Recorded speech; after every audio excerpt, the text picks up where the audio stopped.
Bom, parágrafo 80, disposições para a comunhão e da obrigação de comungar. Tá? Então, não posso chegar de qualquer jeito para isso. Né? Eu vou comungar o corpo, sangue, alma, divindade de nosso Jesus Cristo. Não é assim, eu vou lá, eu tenho um certo zelo, eu tenho que ter um certo cuidado, eu tenho que estar preparado para isso. Vamos ver o que diz aqui. Ó. Quais são as disposições necessárias para bem comungar?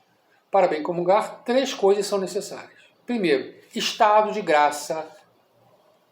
De São Paulo que quem comunga estando em pecado mortal, comunga a sua condenação, porque aquela comunhão é sacrílega, é um pecado terrível em cima de um outro pecado que eu já tinha cometido.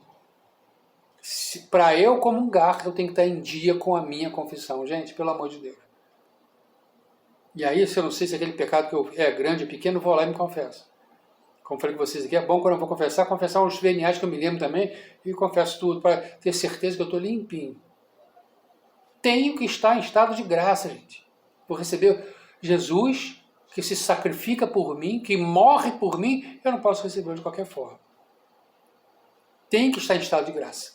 Confissão. Fácil. Nos arautos é fácil. Tem sempre o sacerdote ali ouvindo a confissão de quem está na missa. Obviamente, às vezes tem muita gente, não dá para todo mundo se confessar. Mas eles estão sempre lá. Estar em jejum. Caramba, gente, isso aqui eu preciso falar com vocês. Eu fico avexado com isso. Olha, 100 anos atrás, vamos imaginar assim, esse jejum era de 24 horas. Fazia-se o jejum no sábado para poder comungar no domingo, gente. Eu conheço gente que ainda faz assim. Tá? Pelo menos uma senhora eu conheço. E ela me falou que faz assim. A igreja foi ajudando um pouquinho, foi diminuindo para 8 horas e tudo, e hoje em dia é 1 hora. 1 horinha que você faça de jejum antes da comunhão. O que quer dizer? Eu não posso comer uma coisa e antes de 1 hora depois daquilo eu comungar. Porque meu estômago tem que estar vazio o suficiente para receber as espécies eucarísticas. Tá? É como se eu tivesse que estar com o estômago vazio para receber só o Cristo. Tá? Então, olha só, eu tenho que fazer essa 1 hora de jejum, pelo menos. Então agora vamos lá. Aí eu vejo, eu fico... Aí eu vou na igreja e tem a cantina da igreja. Aí eu vejo a criança sair, comer um biscoito, o outro vai comer um pãozinho, o outro vai lá comer um pastel, enquanto a missa está rolando. Gente, como é que pode? Você vai comungar, come depois. A água não quebra o jejum, mas comer sim. Então quando tem missa que é de uma festa qualquer, né, festa padroeira, e não sei o que, tá o pessoal na cantina comendo e depois vai lá comungar. Não pode, gente. 1 hora de jejum, olha só que facilidade. Se você tomou um café da manhã, foi na missa das 8 horas, você tomou café às 7h30, até você chegar 8 horas aí no oratório dos arautos, por exemplo, a comunhão só vai ser dali mais ou menos 1 hora. Cumpriu, cara. É fácil. Mas tem que fazer o jejum. Tá? E olha, isso é muito sério. E eu conto sempre para vocês uma história aqui que eu acho muito interessante da minha esposa. Nós estávamos em São Paulo, no Tabor, era a inauguração da igreja dos Arautos do Evangelho, da Basílica, né, lá no Tabor. E estava eu, minha esposa, um monte de gente, um monte de cardeal. Foi lindíssimo, um momento lindíssimo, de uma sacralidade absurda. E minha esposa demorou muito a missa, ela teve que comer um biscoitinho aqui, um biscoitinho lá de Fátima, pelo amor de Deus. E o lá teve que comer um biscoito, comeu um biscoito, ela não desmaia. Preferi porque ela desmaia, tá, gente? Porque ela desmaia direto. Aí essa é uma complicação dentro da missa. Pois bem, chega a hora da comunhão.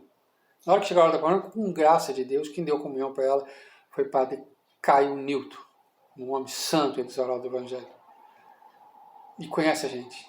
Na hora que ela foi comungar, ela falou, padre Caio, eu não posso comungar agora, que ainda não deu 1 hora de jejum. Falta quanto, dona Fátima? Falta 3 minutos, 4 minutos. Ficou ele parado em frente. Olha que homem santo. Com a horta, esperando os 3 minutos. Dados 3 minutos, minha esposa pôde comungar e deu comunhão a ela. Todo mundo olhando aquilo. Mas é o certo. Tá? É um momento até bonito, assim, nesse ponto de vista, né? Parece uma coisa, uma piada, assim, mas foi até um momento bonito. E como era o padre Caio Nilton, ele entendeu plenamente, né? Então, deu a comunhão a ela e ela comungou. Nós temos que respeitar esse jejum, gente. Isso é importantíssimo de respeitar esse jejum. Saber o que se vai receber e apresentar essa comunhão com fé e devoção. Se eu não sei o que é a Eucaristia, eu não posso comungar. O catecismo pede que todos os sacramentos que a gente vai receber, a gente saiba o que está acontecendo. Você tem que saber, acreditar, ter fé e devoção que você vai receber o corpo, sangue, alma e divindade de nosso Jesus Cristo. Se você não vai com essa disposição, com essa fé, com essa devoção, não vá.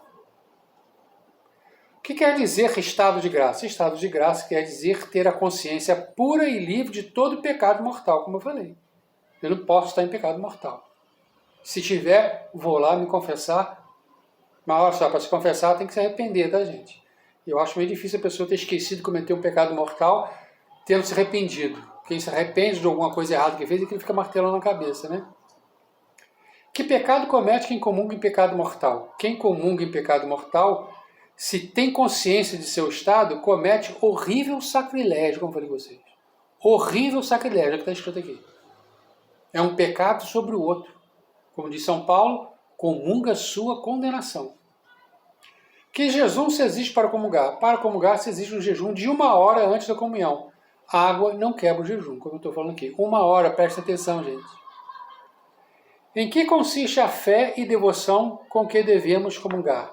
A fé consiste em crer que Jesus Cristo está realmente presente nesse sacramento e a devoção consiste em recebê-lo com todo respeito, modéstia e recolhimento. Por isso que não pode receber a comunhão quem está mal vestido, vestido indecentemente. Eu já vi o padre negar aqui em Macaé comunhão a uma senhora que estava assim.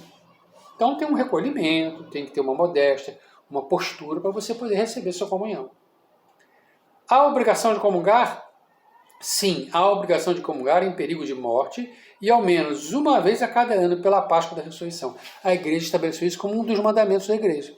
Comungar uma vez ao ano na Páscoa. Essa é a obrigação, essa comunhão, né? E também se você está em perigo de morte, aí é o viático que se ministra àquela pessoa, né? Aí tem algum outro sacramento que nós vamos mostrar aqui depois, né? Mas olha só, a Igreja pede que você participe da missa todo domingo. Se eu participo da missa todo domingo, eu vou na missa e tem disposição de eu comungar e eu não comungo? Obviamente, se eu estiver em pecado mortal, é preferível eu participar da missa, pelo menos estou cumprindo o preceito e não comungar, e depois de procurar o sacerdote para me confessar, do que eu não participar da missa. Mas já que eu vou à missa, eu tenho que ir à missa em estado de graça para eu poder comungar. Ora, a bola está me oferecendo lá na frente e eu não vou. Presta atenção, hein, gente? Em que idade começa a obrigar o preceito de comunhão pascal? O preceito da comunhão pascal começa a obrigar desde a idade em que o menino ou a menina é capaz de recebê-lo com as devidas disposições. A partir do momento em que consegue receber com essas disposições, está obrigado à comunhão uma vez por ano. Eu digo assim, passou daquela formação da primeira comunhão, a partir dali já está obrigado a comungar. E essa idade hoje em dia, mais ou menos na nossa diocese aqui, é algo perto de 10 anos de idade. Tá bom? Gente, eu vou parar aqui e na nossa aula de domingo, nós vamos falar sobre o santo sacrifício da missa. Aqui é pequenininho, vai deixar o negócio pequenininho para falar na aula inteira? É porque nós vamos falar bastante sobre a missa. Pretendo pegar e passar sobre todo o rito da missa, explicando cada momento daquele. Uma explicação rápida, tá, gente? Para que vocês entendam o que está acontecendo na missa. Tá bom? Terminamos por aqui então hoje. Em nome do Pai, do Filho e do Espírito Santo. Amém. Ave Maria, graça plena, Dominus tecum, benedicta tu mulheres e benedito o fruto do ventre tu, Jesus. Santa Maria, Mater Dei, ora pro nobis peccatoribus, nunc et in hora morte nostri. Amém. Domina nossa Fátima, ora pro nobis, em nome do Pai, do Filho e do Espírito Santo. Amém. Salve Maria!